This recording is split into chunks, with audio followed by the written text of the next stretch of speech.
Coming up this morning on Daybreak, the body of a missing teen is found outside a home, and authorities are looking into it as a suspicious death. And a major question you'll face while adulting. Should I call in sick or tough it out? A local doctor weighs in.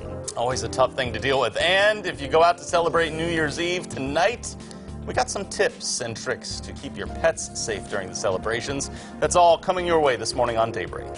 5, 4, 3, 2, Daybreak! There it is. All right. It is New Year's Eve after all. Happy Tuesday. I'm Lauren Barnes. I'm Joe Morano. Plenty of news and fun coming your way as we wrap up the year. We got, what, 18 hours left? 18 hours. There we go. 18 hours and a little less now as time's ticking away, so it's not bad. You know what? I'll call it New Decade. I don't like these people that are like, it's not really the New Decade. Why not? I'm kidding. I like these people. Who said that? Everyone. Go on the internet. I'll explain it to you later on. What's the argument here? I don't understand. That there was no year zero, so a decade starts with the year 1. There was a 2010. And goes through 9. Oh, I see. Like way back to the beginning of time. Okay, people have nothing better to do. What I will say, though, is as we get towards, like, noon, we're going to, we have to wait way more hours to ring in the new year, but we'll start to get the video in from, like, Australia and China. Other places. Like, that is cool to see. You know, Europe, and that's always fun. We always wish my family New Year's twice. Once for their time, once our time. Yeah. Very nice. Puts you in the mood, that's for sure. I tell you, though, we really are hoping that it's not as frigid this New Year's, right? Yeah, it's really not going to be that bad out there. We're starting out with temperatures in the upper 20s this morning with a couple of clouds, still with some westerly winds, holding pretty steady from yesterday at about 11 miles per hour right now. We've got skies have cleared, so you'll have sunshine on your way out the door. We're also looking at temperatures a little bit cooler than yesterday by about 5 degrees because of those westerly winds. It's 30 degrees in Branson, 30 in Mountain Grove, and 32 degrees in Camden. 10 winds are out of the west at about 15 miles per hour. A few gusts still making it up to 20 miles per hour. Wind chills this morning are in the 20s. It feels like 19 degrees in Springfield thanks to that steady westerly wind. So dry roads, if you do need to do some last-minute errands or do go to work today, we'll have some smooth sailing on the roads. Sunshine today, much more than yesterday. Temperatures a little bit warmer than yesterday, but still feeling chilly on some breezy winds. We're looking at highs near average in the middle 40s. For midnight tonight, temperature of 33 degrees with clear skies. Not bad. Last year, we rang in the new year in the single digits. A warmer start to 2020, then details on our next big storm that could bring us rain and a few snowflakes. Details on that in 10 minutes. New this morning, a man from Brookline is dead following a crash right near the airport last night. 24-year-old Seth Bateman was pronounced dead at the scene. The Highway Patrol crash report says that Bateman passed, cut in front of, and then quickly braked in front of another car, causing that vehicle to rear-end him. Bateman's vehicle went off the road and overturned, ejecting him and a passenger, 22-year-old Taylor Bateman. Taylor suffers moderate injuries from this crash. The body of a missing teen has been found outside of a Springfield home, and Greene County Sheriff deputies are now investigating. She's been identified as 19-year-old McKenna Milhan. She was reported missing to Springfield Police December 20th, and at the time, she was last seen getting into a vehicle at the Come and Go at National and Norton. Yesterday, her body was found outside of a home on Farm Road 88 and State Highway H, which is north of Springfield past I-44. Deputies are investigating this as a homicide, and officers don't believe her death is connected to the homeowner, but there are currently no suspects. So they're asking for your help and to please call police if you happen to know what may have happened. Keeping crime in focus as we move forward, a Springfield man is facing a charge of first-degree arson. He's accused of setting a porch on fire at a home on Fort Avenue earlier this month.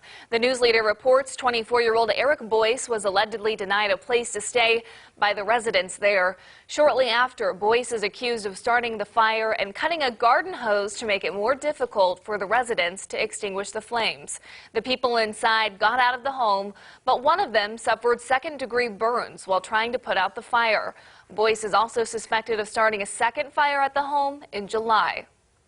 In some medical coverage for you, a recent study by the Webster County Coroner's Office found 5 infants have died from an unsafe sleep environment since 2015. So that's about 25% of child deaths, which means at least one family deals with the loss of a baby every year in Webster County. County Coroner Michael Taylor says nationally, infant deaths rise in the winter because parents get concerned about keeping their infant warm and adding blankets. But there are a number of factors that go into this. Blankets and other soft bedding, such as pillows and stuffed toys and things like that. All of those can create a hazard for an infant in the crib. The next thing is co-sleeping. The CDC estimates 3,500 sleep-related infant deaths happen annually. To see more of our interview with the coroner, just go to Ozarks Tonight over on ozarksfirst.com and watch the whole interview. We are almost in the thick of flu season, which means you may face the choice of whether to call into work sick or tough it out. We spoke with a local doctor to find out when you should do each to avoid spreading the flu virus. Dr. Chan Reyes says you should be fine heading into work if you do not have a fever of 100.4. She says anything over that, though, you should stay at home for at least 24 hours after the fever has subsided. Reyes says though you may think you just have a cold, you should know the symptoms can be very similar. The flu is like 10 times worse than a cold. And a lot of times, besides the runny nose, maybe cough, sore throat, the congestion, you will probably have a lot of fevers and chills with the flu, myalgias, which is kind of like muscle aches, and very sensitive skin, lots of chills, maybe even headache, and some people might even have diarrhea. It's just a lot worse in terms of your symptoms.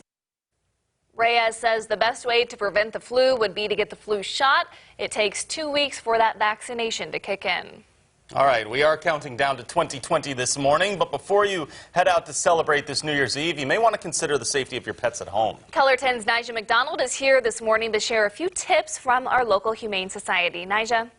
Good morning, Lauren and Joe. While New Year's Eve can be fun for us, it can be very stressful for our pets. New Year's Eve is a night of celebrations, but the Humane Society of Southwest Missouri is asking you to take on one more task before ringing in the new year, making sure your pet is safe. You always want to take care of your pets anytime there's going to be major celebrations such as New Year's Eve, which Fauch says includes make sure that they have their collars on. A spooked animal can actually run, so you make sure that you're able to get your pet home safely if something does happen. She says microchipping your cat or dog can increase the chances of being able to find them. Hopefully what a Good Samaritan will do is take them to a shelter, take them to a vet, and they'll actually be able to scan it, and your name will come up with all of your contact information. They'll be able to contact you and let you know that your pet has been found. Fauch says if you're having people over, make sure to set up a quiet place for your pet beforehand. You think that your pet's not going to feel comfortable, put them in a safe room, maybe back in a spare room or in a bedroom or someplace where you know that they're going to be comfortable but away from the crowds. She says don't forget to check in on them frequently. Fauch says it's also important to make sure alcohol and other foods are out of your pet's reach. You want to make sure that you have the poison control number handy just in case something does happen to one of your pets. Fauch says doing these things can help ensure a happy new year for both you and your four-legged friend.